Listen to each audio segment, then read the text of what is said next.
ఇది కృష్ణా ఉమ్మడి జిల్లాకు సంబంధించి ఎంపీపీలు, జెడ్పీటీసీలు, మున్సిపల్ చైర్పర్సన్లు, మేయర్లు ఈరోజు మీ అందరితో ఈ సమావేశం జరుపుకోవడం నిజంగా చాలా సంతోషంగా ఉంది. స్థానిక సంస్థలకు సంబంధించిన ఎన్నికలు జరిగినప్పుడు మన party YSR Congress party clean sweep చేసినాం. దాదాపుగా జెడ్పీటీసీలు లెక్కే చూసుకుంటే దాదాపుగా 46 చోట్ల ఎన్నికలు జరిగితే 44 చోట్ల మన పార్టీనే గెలిచిన పరిస్థితుల మధ్య ఎన్నికలు జరగడం జరిగింది. ఎంపీపీల పరిస్థితి చూసినా అదే మాదిరిగానే కనిపిస్తాం, ఎంపీటీసీల పరిస్థితులు చూసినా అదే మాదిరిగా కనిపిస్తాం. దేవుడు దయతో గొప్ప విజయాన్ని కూడా మనం చెవి చూసాం. ఈరోజు ఎక్కడ చూసినా కూడా ఈరోజు రెడ్ బుక్ రాజ్యాంగం జరుగుతూ ఉంది. ఎక్కడ చూసినా కూడా ప్రజలకు మంచి చేశాం కాబట్టి ప్రజల దగ్గరికి వెళ్ళి మాకు ఓటు వేయండి అని అడిగే పరిస్థితి ఎక్కడా కూడా తెలుగుదేశం పార్టీకి లేదు. ఈరోజు ఎక్కడ చూసినా కూడా వ్యవస్థలన్నీ కూడా కుప్పకూలిపోయిన పరిస్థితులు కనిపిస్తూ ఉన్నాయి. మన ప్రభుత్వం చంద్రబాబు నాయుడు గారి ప్రభుత్వానికి మధ్య కంపారిజన్ ప్రతి ఇంట్లో కూడా వెంటనే ఇప్పటికే చర్చ మొదలైంది. మన ప్రభుత్వ హయాంలో ఎలా ఉండేది, ఈరోజు చంద్రబాబు నాయుడు గవర్నమెంట్ వచ్చిన తర్వాత ఈ 6 నెలల కాలంలో ప్రభుత్వం ఎలా పనిచేస్తూ ఉంది అన్నది ప్రతి ఇంట్లో కూడా ఇప్పటికే చర్చ మొదలైంది. మనమేమో కుటుంబం మొత్తానికి ఒకటిగా చేసి మంచి చేసినాము, మన నోట్లో నుంచి అబద్ధాలు రావడం లేదు, మనం చేయగలిగింది మాత్రమే చెప్తా ఉన్నాము, మన నోట్లో నుంచి అబద్ధాలు రావడం లేదు. కానీ వాళ్ళేమో ప్రతి ఇంటికి పోయి ఎవడు కనపడినా సరే ఇంట్లో ఇంత పిల్లోడు కనపడితే చాలు ఆ నుంచి స్టార్ట్ అవుతుంది. ఇంట్లో 2-3 పిల్లలు నవ్వుతూ కనిపించినారంటే చాలు, నీకు 15,000, నీకు 15,000, నీకు 15,000 సంతోషం అనే మాటలు. ఇంట్లో కాస్త తల్లులు కనిపిస్తే, అమ్మలు కనిపిస్తే నీకు 18,000, నీకు 18,000, నీకు 18,000 సంతోషం అనే మాటలు కనిపించేటివి. కాస్త పెద్ద వయసులో ఉన్న ఆ ఇంట్లో ఉన్న ఆ తల్లుల అమ్మలు కానీ ఆ తల్లుల అత్తలు కానీ కనిపిస్తే, 50 ఏళ్ళు దాటిన ఆ అమ్మలు కనిపిస్తే వాళ్లకు నీకు 48,000, నీకు 48,000, నీకు 45,000 అని చెప్పేవాళ్ళు. ఆ ఇంట్లో నుంచి ఉద్యోగం ఎత్తుకే వయసులో ఉన్న పిల్లోడు ఎవడన్నా కనిపిస్తే, ఒక 20 ఏళ్ళ పిల్లోడు ఎవడన్నా కనిపిస్తే నీకు 36,000, నీకు 36,000, నీకు 36,000 అని చెప్పి.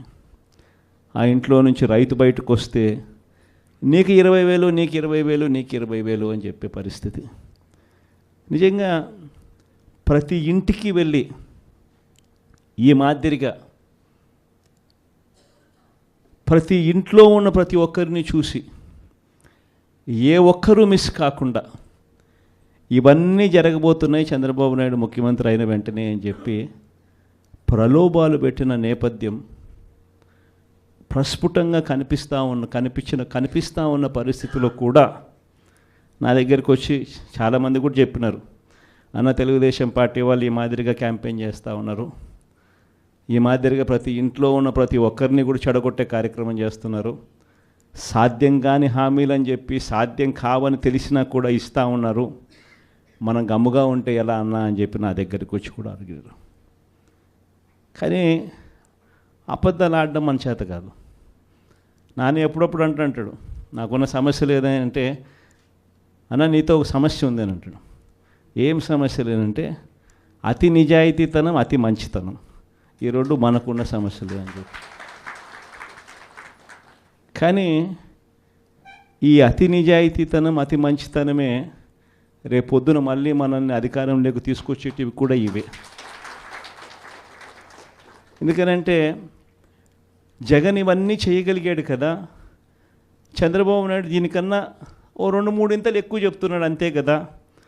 అందులో చంద్రబాబు నాయుడు మోడీతో కలిసి వస్తున్నాడు కదా, ఏమో చేయగలుగుతాడేమోలే, అన్న ఒక చిన్న ఆశకు తావు బహుశా మన పాలనలో మనం ఇంత బటన్లు చక్కగా నొక్కాం కాబట్టి బహుశా ఆ ఆశ కూడా ప్రజలకు కలిగింది. 6 నెలలు తిరక్క మునిపి ఈరోజు పరిస్థితి ఏమిటి అని అంటే, ప్రతి ఇంట్లో చర్చ ఏమిటి అని అంటే, జగన్ కనీసం పలావన్నా పెట్టేవాడు, చంద్రబాబు నాయుడు బిర్యానీ పెడతానన్నాడు. ఇప్పుడు తీరా చూస్తే పలావు పోయింది, బిర్యానీ కూడా పోయింది, పూర్తిగా ఏమీ లేకుండా పోయింది అనే పరిస్థితి ఈరోజు ప్రతి ఇంట్లో కూడా చర్చనీయాంశమే జరిగింది. ఒకవైపున చర్చ పథకాల మీద ఈ మాదిరిగా చర్చ అనేది ఒకవైపున ఉంటే, మరోవైపున సిస్టమేటిక్గా ప్రతి వ్యవస్థ కూడా కొలాప్స్ అవుతూ ఉంది. ఈరోజు ఫీజుల కోసం పిల్లలు కాలేజీలకు వెళ్ళలేని పరిస్థితిలో ఉన్నారు. డిసెంబర్ వచ్చేసరికి మామూలుగా జనవరి నుంచి ఫీజులు పెండింగ్. మన హయాంలో ప్రతి క్వార్టర్, ప్రతి 3 నెలలు అయిపోయిన వెంటనే, ప్రతి త్రైమాసికం అయిపోయిన వెంటనే ఒక నెల ఇన్స్పెక్షన్కు తావిచ్చి మరుసటి నెల ఇచ్చే పరిస్థితి. ఈరోజు జనవరి, ఫిబ్రవరి, మార్చికి సంబంధించిన ఫీజులు ఏప్రిల్లో వెరిఫికేషన్ చేసి మేలో ఇచ్చే పరిస్థితి మన హయాంలో. కానీ ఈరోజు చూస్తే జనవరి, ఫిబ్రవరి, March quarter, April, May, June quarter, July, August, September quarter, ఇప్పుడు ఇక అక్టోబర్, నవంబర్, డిసెంబర్. ఈ జనవరికి వస్తే 4 క్వార్టర్స్ అంటే సంవత్సరం ఫీజులు పిల్లలకు ఇవ్వని పరిస్థితి కనిపిస్తుంది. ఒక్క ఫీజు రీయింబర్స్మెంట్ బకాయిలే 2,800 కోట్ల రూపాయలు. ఇక దీనికి వసతి దీవెన కలుపుకుంటే మన హయాంలో ప్రతి ఏప్రిల్లోనూ ఇచ్చేవాళ్ళం, అది మరో 1,100 కోట్ల రూపాయలు. ఉట్టి ఫీజులకు సంబంధించిన బకాయిలే. నేను స్కీముల గురించి మాట్లాడడంలా, వ్యవస్థను నడిపించే ఈ కార్యక్రమాలను కూడా పూర్తిగా కొలాప్స్ అవుతూ ఉన్న పరిస్థితి.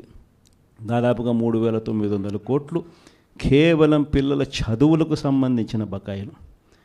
ఆరోగ్యశ్రీకి సంబంధించిన బకాయిలు 2,200 కోట్ల రూపాయలు మార్చి నుంచి ఆరోగ్యశ్రీ నెట్వర్క్ హాస్పిటల్కి కూడా డబ్బులు ఇవ్వని పరిస్థితి.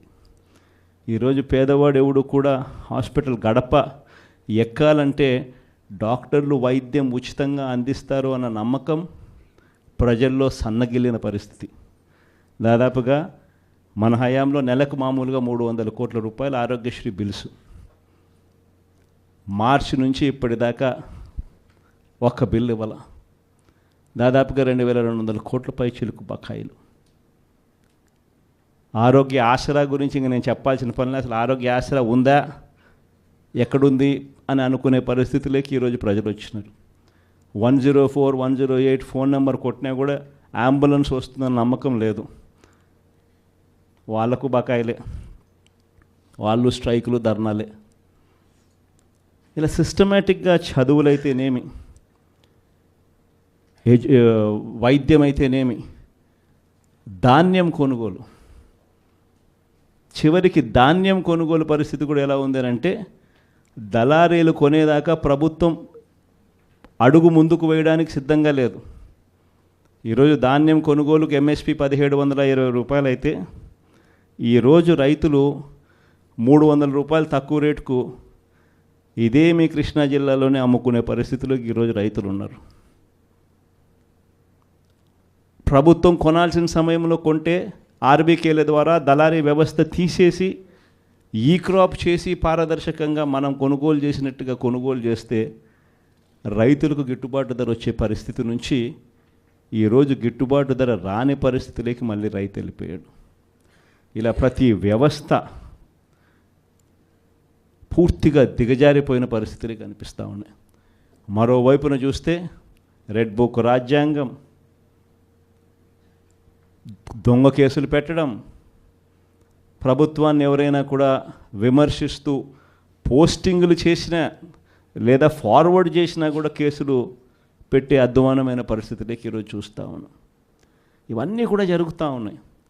కానీ తప్పెక్కడ చేస్తూ ఉన్నాడు చంద్రబాబు నాయుడు అని అంటే, ఒకవైపున మంచి చేయకపోగా మరోవైపు ప్రశ్నించే గొంతును అణిచివేయాలని చెప్పి విశ్వరూపాన్ని చూపించడం చంద్రబాబు చేస్తూ ఉన్న తప్పు. మామూలుగా 6 నెలలకు ప్రభుత్వ వ్యతిరేకత ఈ స్థాయిలో ఉండాలి అని అనుకుంటే చంద్రబాబు నాయుడు గారి 6 నెలల కాలంలో ఈ స్థాయికి వెళ్ళిపోయింది. క్యారెక్టర్ అన్నది, క్రెడిబిలిటీ అన్నది, విశ్వసనీయత అన్నది ఒక్కసారి మనం పడేసినామనంటే మళ్ళీ ఏరుకోవడం కష్టం. కష్టకాలంలో ఉన్నప్పుడే మనకు అదొక పరీక్ష. ఏ రోజైనా కూడా ఎల్లకాలం కష్టాలు ఉండవు. ఒక చీకటి వచ్చిన తర్వాత పగలు రాక తప్పదు. ఇది మనకు సృష్టి నేర్పిన రహస్యం. కాబట్టి ఖచ్చితంగా ఇది గుర్తుపెట్టుకోండి. కష్టాల్లో ఉన్నప్పుడు మనం గట్టిగా పోరాటం చేయగలిగితే మనం మళ్ళీ తిరిగి నిలబడగలుగుతామన్నది మాత్రం ఖచ్చితంగా గుర్తుపెట్టుకోండి. ఈ సంక్రాంతి తర్వాత నేను కూడా ఇక జిల్లాల బాట పడతాను. ఇనిషియలీ ప్రతి బుధవారము గురువారము బహుశా జనవరి నెలాఖరు నుంచి మొదలు పెడతాను అనుకుంటున్నా. ప్రతి వారం బుధవారం గురువారం నేను కూడా జిల్లాల్లోనే పడుకుంటా. ప్రతి పార్లమెంటు ఒక యూనిట్ కింద తీసుకొని నేనే అక్కడికి వచ్చి నేనే బస చేస్తా. బుధవారం అంతా కార్యకర్తలతో 3 కాన్స్టిట్యున్సీసు, గురువారం అంతా మరో 4 కాన్స్టిట్యున్సీసు కార్యకర్తలతోనే మమేకమయ్యే కార్యక్రమాలు, పూర్తిగా కార్యకర్తలకి కేటాయింపు చేసే కార్యక్రమాలు చేస్తాం. సో అక్కడే ఉంటూ కార్యకర్తలతో మమేకమవుతూ కార్యకర్తలతో తోడుగా ఉండే కార్యక్రమం, కార్యకర్తలకు దగ్గరయ్యే కార్యక్రమం కూడా చేస్తాం. దాంట్లో భాగం కూడా ప్రోగ్రాంలో పేరు కూడా కార్యకర్తలతో జగనన్న పార్టీ బలోపేతానికి దిశానిర్దేశం అనే కార్యక్రమం పేరు కూడా పెట్టి ముందుకు తీసుకొని పోతాం. ఆ ప్రోగ్రాం ఎజెండా, ముఖ్య ఎజెండా ఏమవుతుందనంటే మండలి స్థాయి కల్లా కమిటీలు ఆ లోపలనే ఫామ్ చేయమని చెప్పి మా వాళ్ళందరికీ చెప్పా. జిల్లా అధ్యక్షులకి, సెల్స్కి సంబంధించిన అధ్యక్షులను, పార్టీ పటిష్టత కోసం వీళ్ళన్నీ కూడా ఇప్పుడే కమిటీస్ అన్నీ కూడా ఫామ్ అవుతూ ఉన్నాయి. వీళ్ళందరికీ ఇచ్చిన ఆదేశాలు ఏమిటంటే మండలి స్థాయి కల్లా, నా ప్రోగ్రామ్ స్టార్ట్ అయ్యే టయానికల్లా మండలి స్థాయి కల్లా పూర్తిగా అన్ని కమిటీస్ ఫామ్ చేసేయండి అని చెప్పిన. అంటే జిల్లా స్థాయి, నియోజకవర్గం స్థాయి, మండలి స్థాయి. ఆ తర్వాత నా ప్రోగ్రామ్ స్టార్ట్ అయ్యేసరికి మండల స్థాయి నుంచి గ్రామ స్థాయికి పార్టీ వ్యవస్థను బలోపేతం చేసే దిశగా పుష్ చేద్దాము అని చెప్పి నా ప్రోగ్రాంలో పెట్టే కార్యక్రమం చేస్తూ ఉన్నాం. నెక్స్ట్ కార్యక్రమం ఎలా ఉండాలి అని అంటే బూత్ కమిటీస్ దగ్గర నుంచి గ్రామ కమిటీస్ దాకా నేను నా ప్రోగ్రాంలు స్టార్ట్ అవుతే పుష్ చేస్తాం. చివరికి ఏ స్థాయికి మన ప్రోగ్రాములన్నీ కూడా వెళ్ళిపోవాలనంటే, మన పార్టీ ఏ స్థాయిలోకి ఆర్గనైజ్ స్ట్రక్చర్లోకి వెళ్ళిపోవాలి అని అంటే, రేపొద్దున ప్రతి కార్యకర్త గ్రామ స్థాయి నుంచి ఎమ్మెల్యే, ఎంపీ స్థాయి దాకా కూడా ప్రతి ఒక్కరికి ఒక ఫేస్బుక్ పేజ్ ఉండాలి, ఒక ఇన్స్టాగ్రామ్ పేజ్ ఉండాలి, ఒక వాట్సాప్ ఉండాలి, యూట్యూబ్లో కూడా పోస్టింగ్ చేసేవి ఉండాలి. ఎక్కడ ఏం జరిగినా కానీ టకాన్ తీయడం, పెట్టడం, ఏం చేయాల్సిన పనుల జరుగుతూ ఉన్న అన్యాయాన్ని తీయడం, పెట్టడం. ఏ లెవెల్ ఆఫ్ రెవల్యూషన్ జరుగుతుందనంటే ఒక సంవత్సరం, ఈ నుంచి ఒక సంవత్సరం పోయిన తర్వాత గ్రామంలో చంద్రబాబు నాయుడు గారిని, తెలుగుదేశం పార్టీని క్వశ్చన్ చేస్తూ ప్రతి ఇంట్లో నుంచి వాయిస్ రావాలి. అది మనం చేయాలి, మన కార్యకర్తలతో మనమంతా కలిసికట్టుగా చేయించాలి.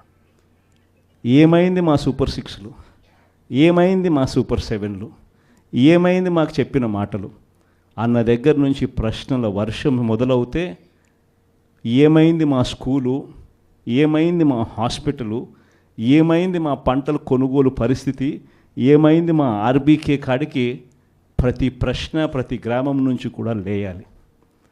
ఇవన్నీ కూడా రాబోయే రోజుల్లో అడుగులు వేగంగా వేస్తూ ముందుకు పడాలి. ఇది జరగాలి అని అంటే క్రియాశీలకంగా మండల స్థాయిలో ఆ పాత్ర, మున్సిపాలిటీ స్థాయిలోనూ, మండల స్థాయిలోనూ, మున్సిపాలిటీ వార్డ్ స్థాయిలోనూ మీరు చేయబోయేది చాలా చాలా క్రిటికల్ రోల్ అవుతుంది. లాస్ట్ టైం మనకు 151 ఎమ్మెల్యేలు మనకు వచ్చినాయి. ఈసారి 151 కాదు, తెలుగుదేశం పార్టీని ఈసారి సింగిల్ డిజిట్లకే కన్ఫైన్ చేసే పరిస్థితిలోకి తీసుకొని రావాలి.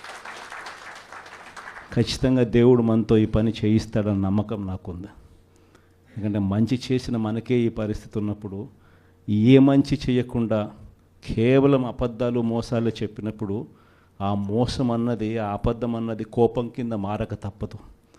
ఆ కోపం రెట్టింపు అవుతుంది. ఆ కోపం ఒకవైపున రెట్టింపు అవుతుంది, ఒకవైపున మన మీద ప్రేమ అభిమానాలు అంతే స్థాయిలో రెట్టింపు అవుతాయి ఇటువైపున. కాబట్టి ఖచ్చితంగా ఆ రోజు కూడా ఖచ్చితంగా మనం అంతా కూడా ఖచ్చితంగా చూస్తామని కూడా ఖచ్చితంగా దేవుని మీద నమ్మకంతో నేను చెప్తా ఉన్నా. ఇవన్నీ మీతో పంచుకున్నందుకు చాలా సంతోషంగా ఉంది.